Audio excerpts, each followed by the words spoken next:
Hello? I feel like I'm being followed. Ito si Mo Sargi at kasalukuyan niyang ginagalugad ang isang abandonadong resort na kilala sa pagkakaroon ng mga mararahas na squatter at kriminal nang bigla siyang makarinig ng kakaibang ingay sa labas mismo ng gusali. Kinda gotta be careful here because there are... What's that? Oh, what is that? Yo, there's a guy with a machete. There's a guy... Ang hindi alam ni Mo, ang lalaking nakasalubong niya ay kanina pa pala nakasubaybay sa bawat galaw niya at ngayon ay nagpaplano na itong tugisin at patayin siya. Oh, no, God! Oh, my light! What the... Noong July 2022, ang urban explorer na si Mo Sargi ay nagbabakasyon sa Dominican Republic nang maisipan niya mag-film ng video para pasukin ang inabandonang Sandcastle Resort. Guys, here we go. Look at this. I had some weird things happen here the last time, and to be honest, I'm feeling kind of scared. Ang mas malala pa, mag-isa lang si Mo at walang dalang kahit ano kundi kamera at flashlight lang. Nagsimula nang maging kahina-hinala ang paligid at may mga kakaibang ingay na umaalingaw-ngaw sa loob ng inabandonang resort. I hear a cat meowing. There's bats everywhere. Hello? Man, I'm hearing some weird cat noises up in this place. I feel like I'm being followed. Habang nagpapatuloy sa pag-iikot, nakarinig si Mo ng kakaiba at tila nagwawalang tunog ng pusa, mga tunog na hindi normal para sa isang pusa. Dahil sa kuryosidad, lumapit siya sa pinagmulan ng walang kamalay-malay na may tahimik na nakatitig sa kanya mula sa dilim. Whoa, look at this, guys. Kinda gotta be careful here because there are... That. Oh, what is that?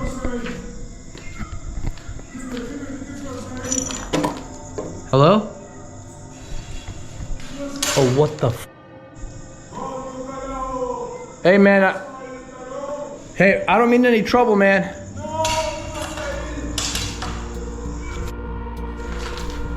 Sa labas mismo ng gusali, isang misteryosong lalaki ang sumigaw sa wikang hindi naiintindihan ni Mo. Inakala niyang isa lamang itong palaboy, ngunit dahil sa kinabahan siya, nagpatuloy siya sa pag-explore ng may pag-iingat hanggang sa gumawa ang lalaki ng isang bagay na ganap na hindi niya inaasahan.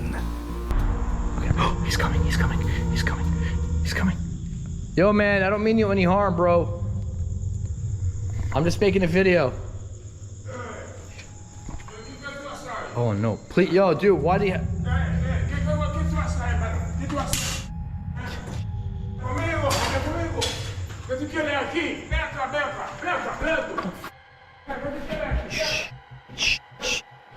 Guys, I go. There's a guy with a machete coming. Pumasok ang lalaki sa loob ng gusali na tila may bit-bit na machete o itak. At dito na na-realize ni Mo kung gaano kadelikado ang kanyang sitwasyon. Ang makitid na sulok ng gusali at mga napakaraming bakante ng kwarto ay lumikha ng walang katapusang mapagtataguan na nangangahulugang pwedeng nakaabang ang lalaki sa bawat kanto. Naging laban ito para sa kanyang buhay at ang mas masaklap pa, ang tanging daan pabalik ay ang mismong daan kung saan posibleng nanggaling ang lalaki. I gotta keep my lights off. He's coming. Oh man, the only way is down the building.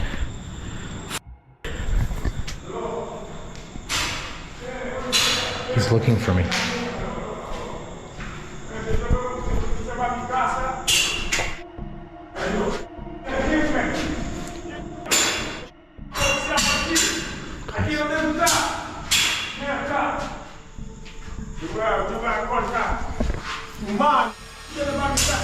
Bro, I don't mean it.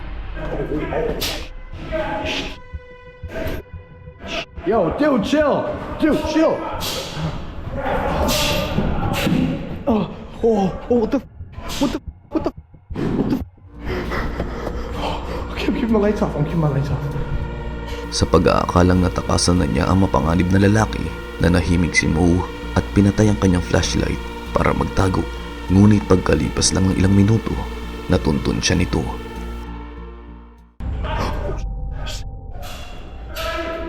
Yo! Yo, chill! Oh, he's up. Oh, my light. Oh, he's up. Oh, what? Where do I go? Oh, no. Oh. Dude! Chill! Yo, chill, man! Oh. Bro, I'm just filming a video. Chill. Dude, chill, I'm just filming a video. Oh my god. Oh. He's fast. I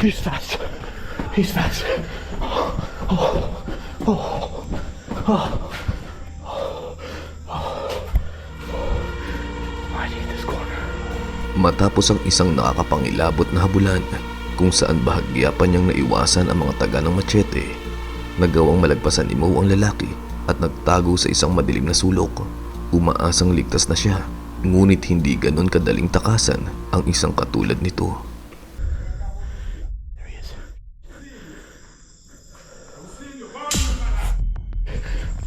Come on, man! Jesus Christ!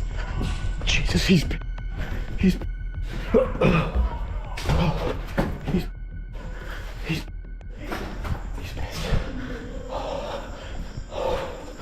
God. I don't know where he is. Nagawa ni Mo na lumayo ng kaunti sa lalaki, ngunit ang totoo ay hindi niya na alam kung nasaan ito. Isang napakadelikadong sitwasyon sa isang gusaling puno ng paikot-ikot na koridor at hindi mabilang na taguan.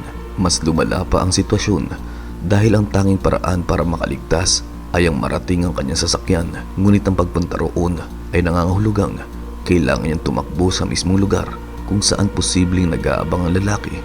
Sa kabila ng peligro, sumugal si Mo at mabilis na tumakbo. Okay, so here we go. Okay, let's go. Okay, let's go. Oh no! Please, guy. What the? Oh. Okay.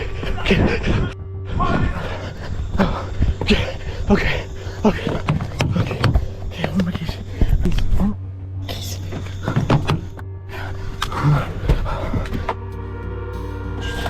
Guy, I'm out of here.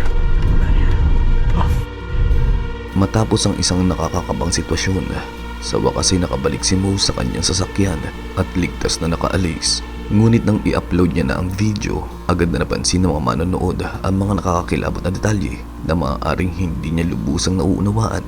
Marami ang nakapansin na nagsasalita ng Espanyol ang lalaki na tila tinatanong si Mo kung ano ang ginagawa nito doon. May iba pang komento na nag-translate sa sinasabi ng lalaki. Puputulin niya daw ang mga binti ni Mo gamit ang machete. Base sa agresibo at kakaiba nitong galaw, marami ang naniniwala na baka ito ay nasa impluwensya ng droga. Gayunpaman, hindi lahat ay naniniwala. May ilang mga manonood ang hinihinala na baka scripted o acting lang ang video na ito.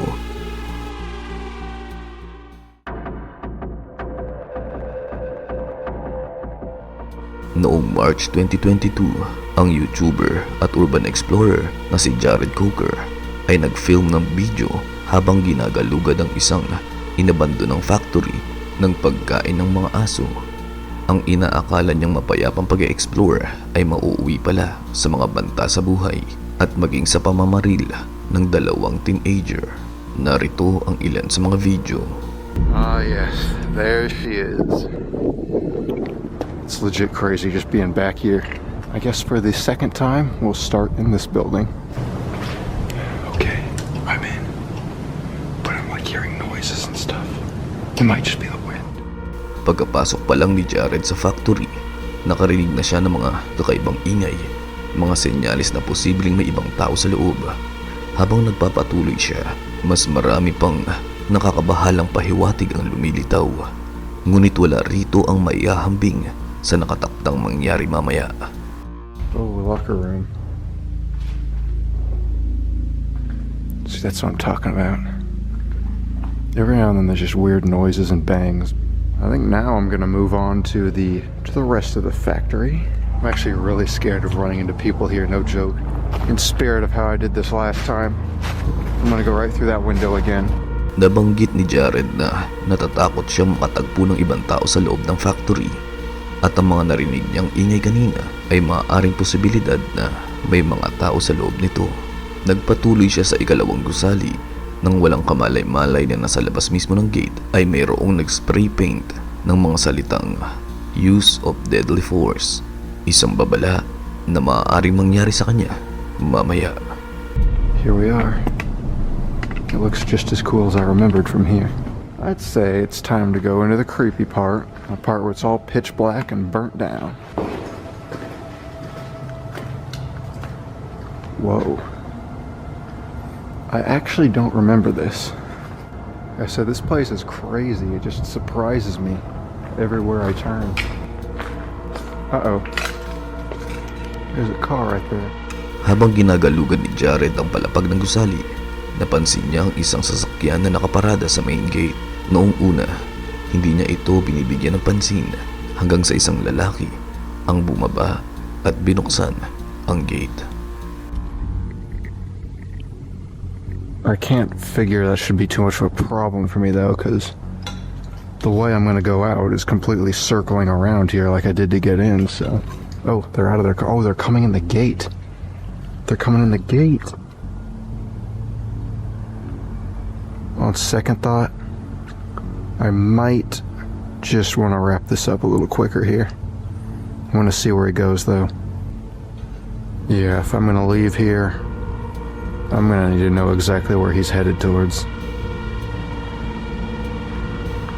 Oh crap. He's really coming all the way in here. He's opening the second gate.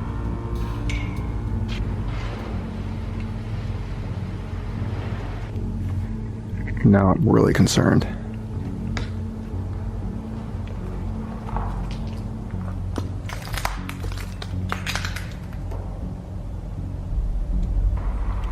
He's gonna go around where I can't see him.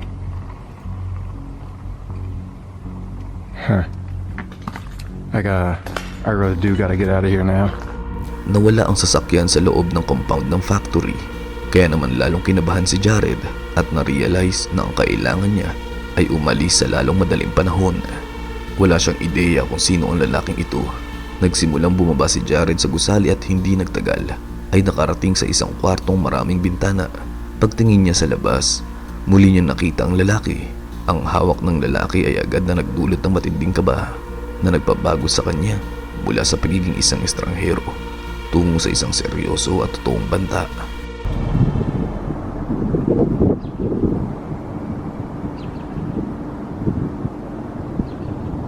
What do I do?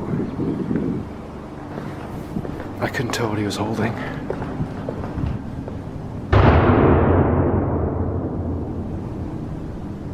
Oh my God.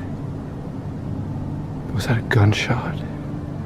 I think it was. He had something in his hand too. It must have been a gun. Nang mapagtantong armado ang lalaki at aktwal na nagpapaputok ng baril, mabilis na nagmadali si Jared na makalabas ng factory bago pa siya mapansin ito. Ngunit ang pagtakas ay hindi magiging ganoon kadali. I can't see him anywhere.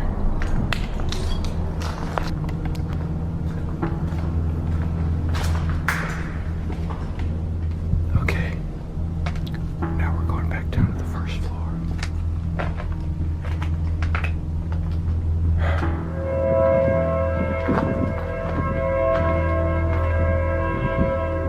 The worst thing is I don't know where he is. I've got several different possible ways I could get out of here, but I don't know which side he's on, so I don't know which sides to avoid.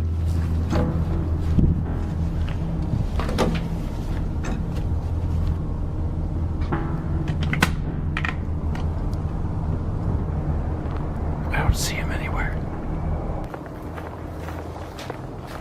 Whoa, whoa, Stop right there. whoa. Who else with you? Oh, it's just me. You scared me to death. Okay, get over there now. What? Sit down. Give your handcuffs. Huh? Put them on. Got it? Okay. I can put them on, you can put them on. Take your pick. I've never put on handcuffs before. Just put them on each side of you. How's that? Well, Put them in front of you. That way you can carry them in front, okay? what's gonna happen?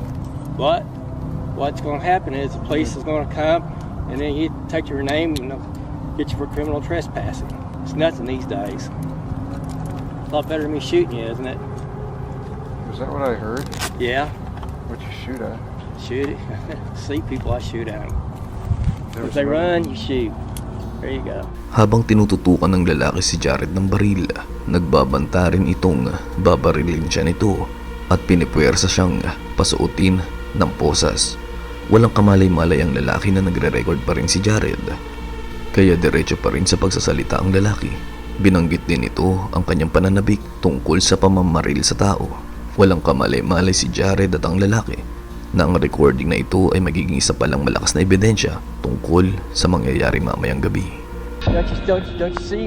She said something says a use of deadly force. What do you think that is? I thought that was kids spray paint. No, that's me telling you I'll shoot you. Nobody else is with you, right? No, it's just me. Okay, if I see somebody, I'm gonna end up probably shooting them. Oh no, if I were with someone and I know you shoot people, I would have gotten them. Okay, I just don't want, they say wait, they scare me, I'll shoot in a heartbeat. Yeah. I'm sorry. It's just life.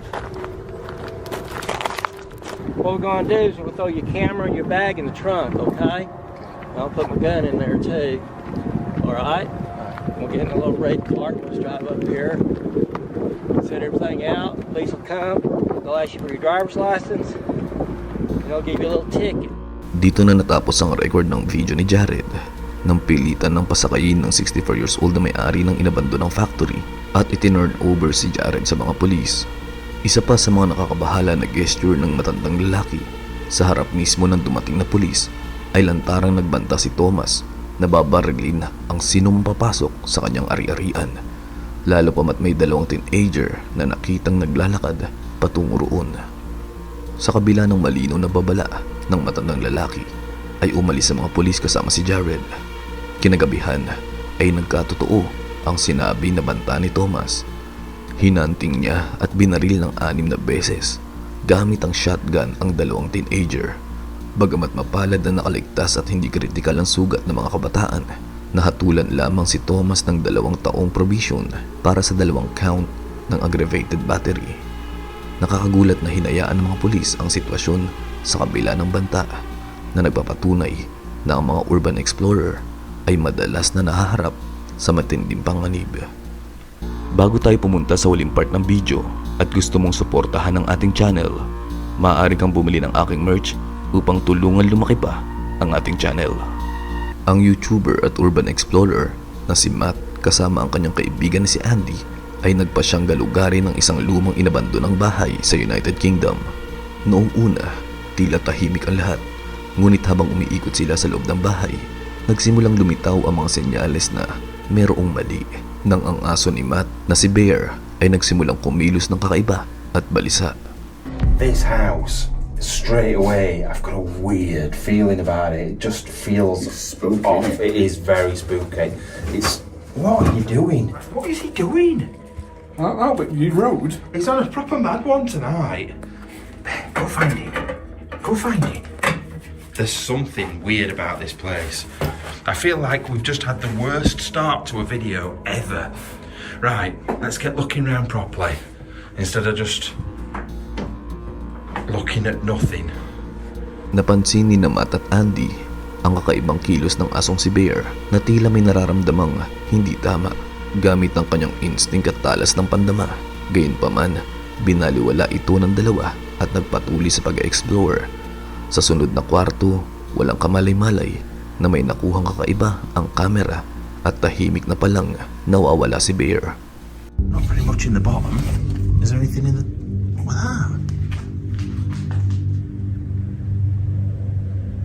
You hear like a whistle? Where's Bear? There? Oh, he's upstairs. Bear? Bear? Bear? Napansin ng dalawa na umakyat pala si Bear sa itaas. Noong una, hindi nila ito binigyan ng pansin hanggang sa biglang tumahol ng malakas si Bear na nagpapakitang may nakakuha sa kanyang atensyon. Right, boy. Bear? What's wrong with you? Just started barking randomly. What's the matter, love? Hey? You found a rabbit? I wonder if there's someone outside. Was he up? He was upstairs, wasn't he? I just don't know if you'll look. Is the windows he can get to? Upstairs, mate. I'll look up. There's nothing else down here to look at anyway. Oh, yeah, go on. Don't go now, bye bye. I know. Umakyat sila para tingnan kung ano ang dahilan ng pagtahol at pagkabalisa ni Bear. Nang walang kamalay-malay ng isa sa mga kwarto doon ay may seryosong itinatagong kababalaghan. Where's he gone in here? What have you found, Bear? I wonder if it's that curtain flapping around in wind. Could be. Because you just never know with things like that. Bear, you're just causing so much bother. What the... Did you hear that?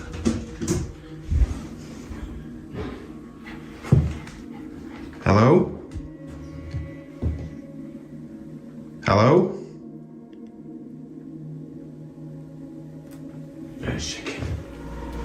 Hello? Nakarinig sila ng malakas na kalampag. Naghinala sila Matt at Andy na baka tao o hayop ito. Kahit kabado at walang kamalay-malay na mas nakakakilabot pala ang naghihintay sa kanila, dahan-dahan silang bumaba para mag-imbestiga. That weren't just my imagination, that were it? I thought it was him. But No, because it was double yours.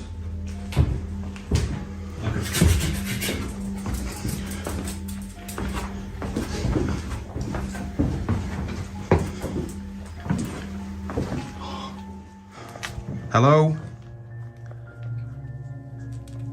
We're not secure. We're not going to do anything. We're not going to hurt you. Urban Explorers. Just having a look round. Hello?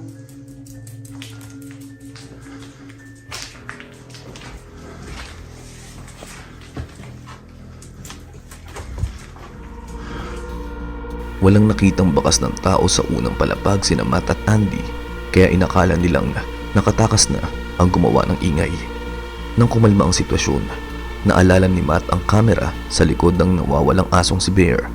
Ngunit nang i-play niya ang footage para alamin kung bakit ito nawawala kanina, naging malinaw na tila hindi sila nag-iisa kanina pa sa loob ng bahay. Right, we need to show you something on this camera of what he's just seen. And I haven't looked at all the footage yet. I've just seen one thing and it has chilled me. It has proper chilled me. Right, it's about 20 seconds or so from now. So he's walking around that bedroom. Can you see? I can just see, yeah. We'll see better when we look at the footage properly, but look, in a second, in about 2 seconds, look under the bed in a sec. When he turns back round towards the bed, there's an hand there, and he hits himself. He absolutely hits himself, and that's when we heard him barking. Matapos suriin ang footage, napagtanto ni Matt at Andy na hindi nga sila nag-iisa roon. May isang taong nagtatago sa ilalim ng kama sa buong magdamag. Hindi pala nawawala si Bear nang walang dahilan. Ang sandali ng kanyang pagtahol ay ang mismong sandali na napansin niya ang nagtatagong lalaki sa ilalim ng kama. Ang taong iyon ay maaaring isang palaboy lamang o di kaya isa ring explorer na natakot kaya nagtangkang magtago. Gayunpaman, ang katotohanan iyon ay nag-iwan ng matinding kilabot kanila Matt at Andy habang tinatapos nila ang pag-explore sa buong gabing iyon.